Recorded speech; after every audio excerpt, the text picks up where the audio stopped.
जय माता दी। आप सभी को शारदीय नवरात्रि की ढेर सारी शुभकामनाएं।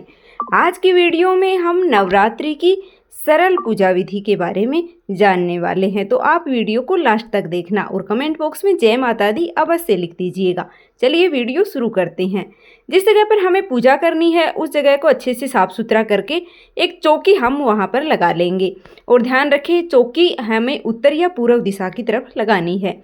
लाल रंग का वस्त्र हमने चौकी के ऊपर बिछा लिया है और अक्षत का आसन दे करके और माँ दुर्गा का जो भी स्वरूप आपके पास है वह विराजित कर दीजिएगा। इसके साथ ही हम गणेश जी को भी यहाँ पर विराजित करेंगे, क्योंकि गणेश जी के बिना तो हमारी पूजा है वो अधूरी रहती है। तो आपके पास अगर गणेश जी की फोटो या मूर्ति नहीं है तो आप सुपारी के ऊपर भी मोली लपेट करके और गणेश जी को विराजित कर सकते हैं। इसके बाद में हम जवारे बोएंगे। तो जवारे बोने के लिए मैंने यहाँ पर मिट्टी का एक पात्र लिया है, कि आधा हम इसे मिट्टी से भर लेंगे और साफ सुथरी जगह की मिट्टी लेनी है हमें। और आप इसमें थोड़ा सा गंगा जल छिड़क दीजिएगा जिससे कि यह और साफ सुथरी हो जाए। आधा भरने के बाद में मैं इसके अंदर जौ मिक्स कर रही हूँ।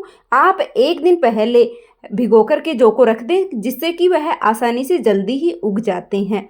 फिर अच्छे से मिक्स कर लेंगे हम इस मिट्टी के अंदर जौ को। आप गेहूं जो आपके यहाँ जो भी बोया जाता है वो आप जवारे के रूप में बो सकते हैं। फिर इसके ऊपर हम और थोड़ी थोड़ी सी मिट्टी है उसकी परत है वो चढ़ा देंगे। इससे यह जवारे हैं वो आसानी से उग जाते हैं और बहुत ही अच्छे से उग कर आते हैं। जवारे हमारे अच्छे उगते हैं तो हमारा मन भी प्रसन्न रहता है और माता रानी की कृपा भी हमें प्राप्त होती है।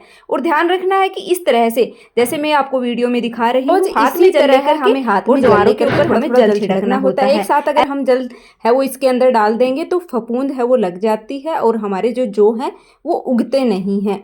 तो इस तरह से हाथ में थोड़ा थोड़ा जल लेकर के ही रोज़ हमें छिड़कना होता है। फिर हम इसके ऊपर टीका कर देंगे। आप मोली बांध दीजिएगा या फिर आप स्वास्तिक बना दीजिएगा। इस तरह से इसको डेकोरेट भी आप कर सकते हैं या फिर सिंपल तरीके से भी आप कर सकते हैं। जवारे आप जिस जगह पर पूजन कर रहे हैं उसके साइड में वैसे मिट्टी का ढेर लगा करके भी बो सकते हैं या फिर इस तरह से किसी पात्र में भी आप बो सकते हैं। आप इसको चौकी के ऊपर भी रख सकते हैं या साइड में जो जगह होती है वहाँ पर भी आप इसको रख सकते हैं। जैसे आपकी सुविधा हो उसके अनुसार आप रख सकते हैं। उसके बाद में हम कलश की स्थापना करेंगे। तो कलश स्थापना के लिए मैंने यहाँ पर चावल की ढेरी लगा ली है और मैं यहाँ पर अष्टदल कमल बना रही हूँ।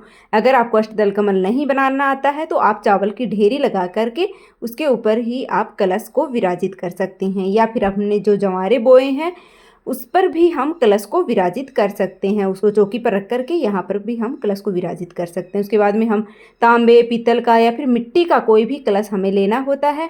उसके कंठ पर हम मोली बांध लेंगे और इसे शुद्ध जल से हम भर लेंगे। थोड़ा सा गंगा जल इसके अंदर हम मिला लेंगे जिससे कि यह शुद्ध और पूर्ण पात्र है वो बन जाता है। फिर कलश के ऊपर मैंने यहाँ पर स्वास्तिक बना दिया है। अगर आपको स्वास्तिक का चिन्ह नहीं बनाना आता है तो कोई बात नहीं है, आप टीका भी कर सकते हैं।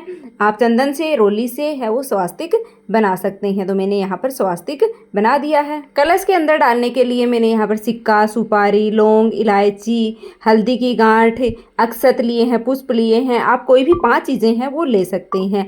फिर हम पंच पल्लव लेंगे। तो आप आम के अशोका के कोई भी 5 पत्ते लेकर के या फिर इस तरह से मैंने जो डंडी ली है वो आप ले लीजिएगा जिससे कि यह पूरे 9 दिनों तक अच्छे हरे भरे रहते हैं, सूखते नहीं हैं। नारियल के ऊपर आप इस तरह से चुनरी लपेट सकते हैं या फिर कलावा 9 बार बांध करके 9 बार लपेट करके उसे बांध करके आप इस तरह से मैंने लिटा करके नारियल को विराजित कर दिया है। ध्यान रखना है कि नारियल का मुख है जिस तरफ हम पूजा कर रहे हैं उस तरफ होना चाहिए। अगर आप नवग्रह की स्थापना करना चाहते हैं तो आप इस तरह से चावल की 9 ढेरी लगा करके और उसके ऊपर हम 9 सुपारी रख देंगे तो जिससे कि हमारे नवग्रह की स्थापना हो जाती है। और ध्यान रखना है कि यह जो नवग्रह की हम स्थापना करते हैं तो इनको पूरे 9 दिनों तक हिलाना नहीं होता है। इसी तरह से इनका पूजन करना होता है और इसी तरह इनको विराजित है वो करना होता है। आपको इनको हिलाना नहीं है, इस बात का आपको ध्यान रखना है। तो इस तरह से मैंने है वो नवग्रह की स्थापना कर ली है। इसके बाद में हम थोड़ा सा अक्षत का आसन दे करके और दीप प्रज्वलित कर लेंगे। तो शुद्ध देसी घी का, गाय का घी अगर आपको मिल जाता है तो गाय के घी का मैंने यहाँ पर दीप प्रज्वलित किया है। फिर हम भाव रूप में सभी को जल के छींटे दे करके और स्नान करा देंगे। तो फिर हाथ जोड़ करके हम संकल्प करेंगे।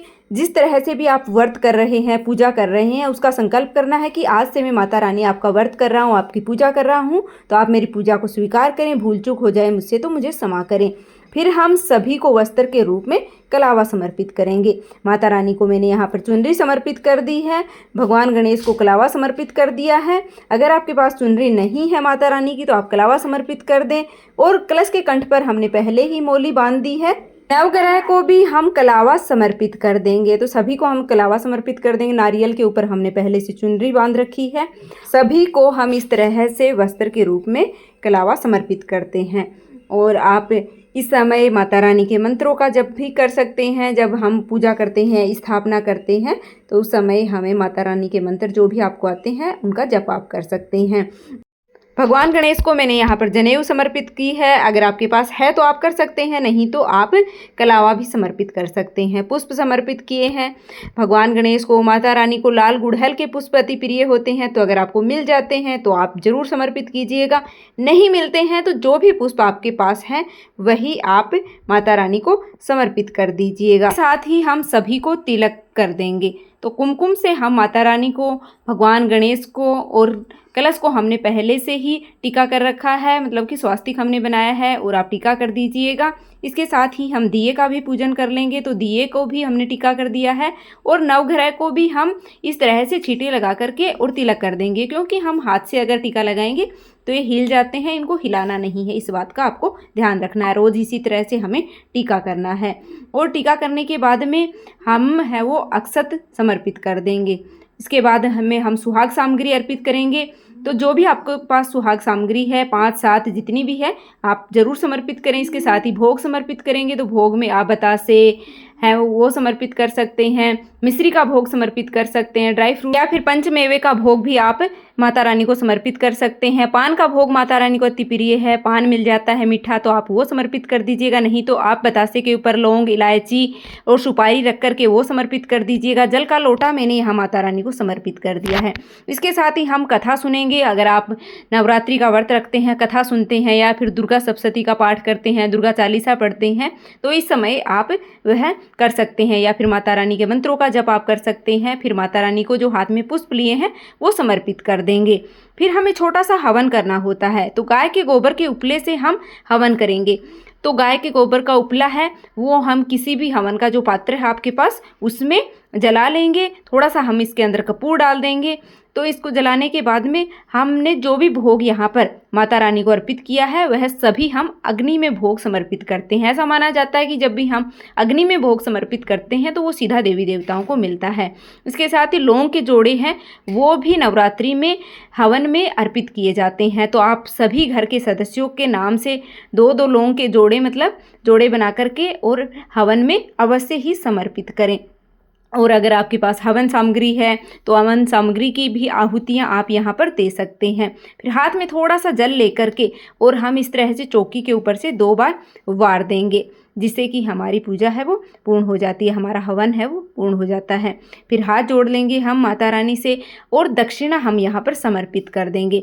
नवरात्रि में किसी भी दिन आप दक्षिणा है वो समर्पित कर सकते हैं। पहले दिन कर सकते हैं, बीच में भी कर सकते हैं, या लास्ट के दिन भी आप दक्षिणा है वो समर्पित कर सकते हैं। इसके बाद में हमें आरती करनी होती है। तो आरती करने के लिए हमने यहाँ पर धूप प्रज्वलित कर ली है। धूप दीप दिखा देंगे हम पहले माता रानी को और फिर हम आरती करेंगे। तो बहुत ही प्रेम पूर्वक हम माता रानी की, भगवान गणेश की, सभी की हम आरती करेंगे। तो अगर आपको आरती आती है तो आप आरती जरूर कर लीजिएगा। जय अम्बे गौरी, जय श्यामा गौरी, इस तरह से आप आरती है वो कर लीजिएगा। और फिर हम हाथ जोड़ करके और हमारी अगर पूजा में कोई कमी रही है तो उसके लिए हम माता रानी से क्षमा प्रार्थना कर लेंगे और हमारी पूजा को स्वीकार करने के लिए प्रार्थना करेंगे। जो भी हमारी मनोकामना है उसको पूर्ण करने के लिए भी हम माता से प्रार्थना करेंगे। तो इस तरह से हमारी पहले दिन की, मतलब कि जिस दिन हम नवरात्रा स्थापना करते हैं, घट स्थापना करते हैं, उस दिन की पूजा पूर्ण हो जाती है। तो उम्मीद है कि आपको वीडियो पसंद आई होगी।